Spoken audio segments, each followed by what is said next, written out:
Ladies and gentlemen, boys and girls, cats and kids, welcome back to the podcast. Thank you, thank you, thank you.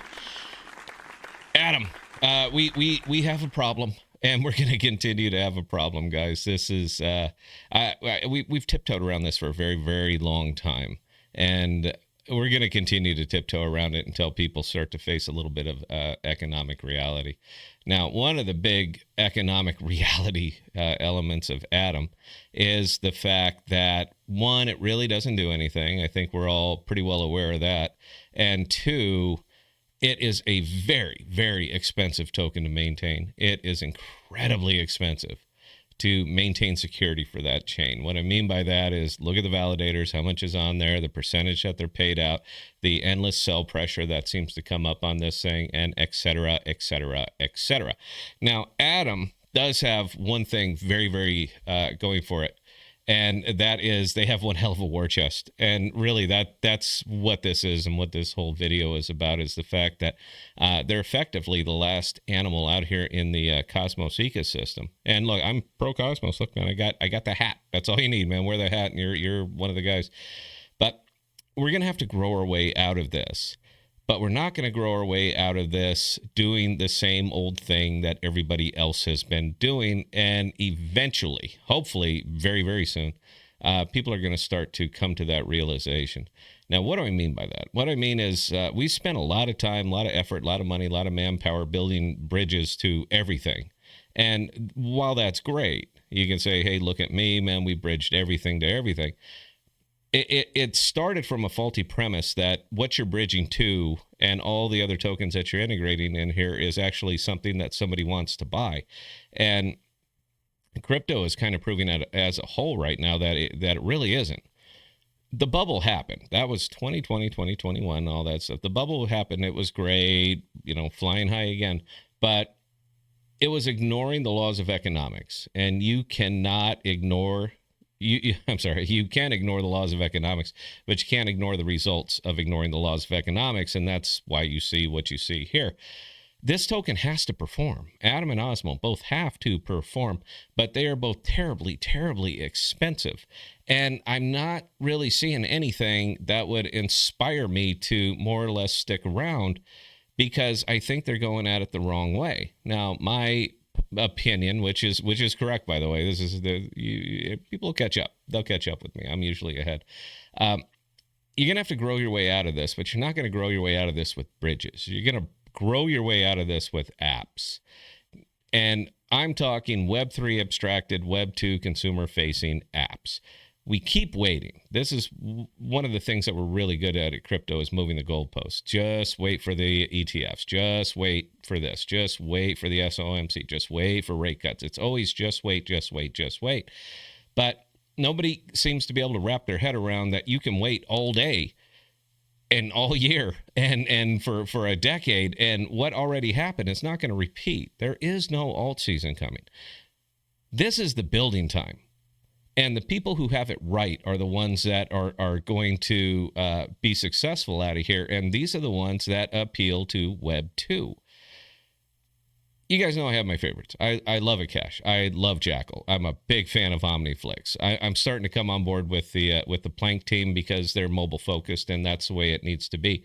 But what Adam needs to do is start investing in these apps, not the ones that exist, because these guys have been doing what they're doing without, in spite of Adam and Osmo and all that other good stuff, because of it. They need to start investing in building apps. Now, what are you going to build? That always seems to be the question, and apps are very, very difficult because apps can't sell hope and dreams. That's what ecosystems do. That's what chains do. They sell hopes and dreams. They say, hey, we're building. It'll take us 3 years, and when we get there, here is our roadmap, which is basically a letter from Santa.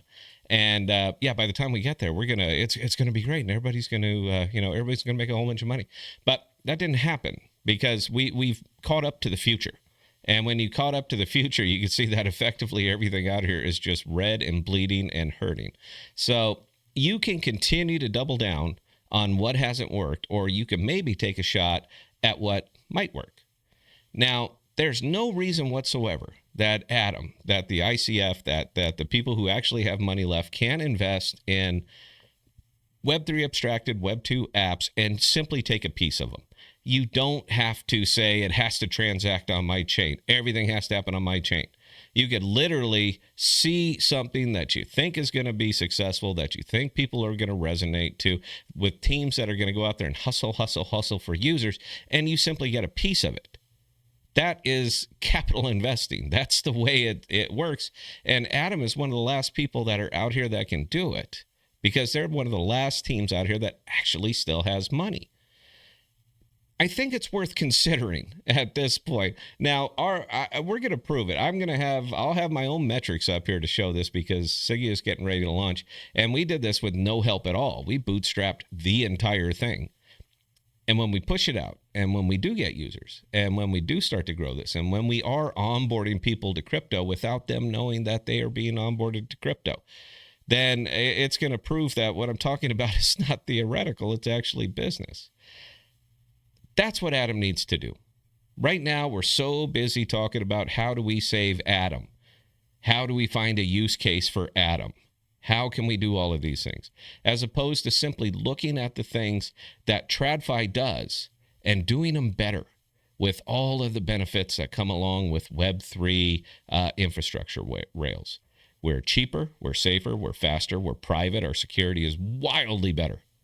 So why aren't we doing that? All of these chains that came out, build apps, and they came out and the apps didn't. So why not focus on that direction? Why not push out into Web 2? You're not going to get people on board with this anymore. Crypto is scam and rug and destruction and doom endlessly. And people heard it. Bitcoin dominance is the highest that I've ever seen it. So any of the people you may think that you're going to onboard over here to crypto, you will, into Bitcoin, into Ethereum, into Dogecoin, the name brands that they recognize. And we can keep coming out here and trying to advertise, and we can keep coming over here and trying to educate. But the attention span of the average investor out here is about 5 damn seconds. If they're not into you now, they will not be into you. Crypto is incredibly tribal, and I'm sure I'm sure everybody's aware of that. Grow your way out, build your way out. I literally cannot think of another thing. Now, I don't know, in a lot of Atom, I could say that I simply don't care, but I do care. I do care because I am a all the way cosmonaut, and I'm just need a little help with this stuff. That's really where it comes down. So we can keep trying to educate, or we can simply build and onboard people without them being aware that you're onboarding them into Web3. If you anybody else has a better idea, better suggestion, better anything, comments below. I'd certainly like to hear them. Anyway, that's it. Until next time. Questions or comments, KPOD Thank you. And until next time, please stay safe. Please be smart with your money, guys. And we will see you. Cheers.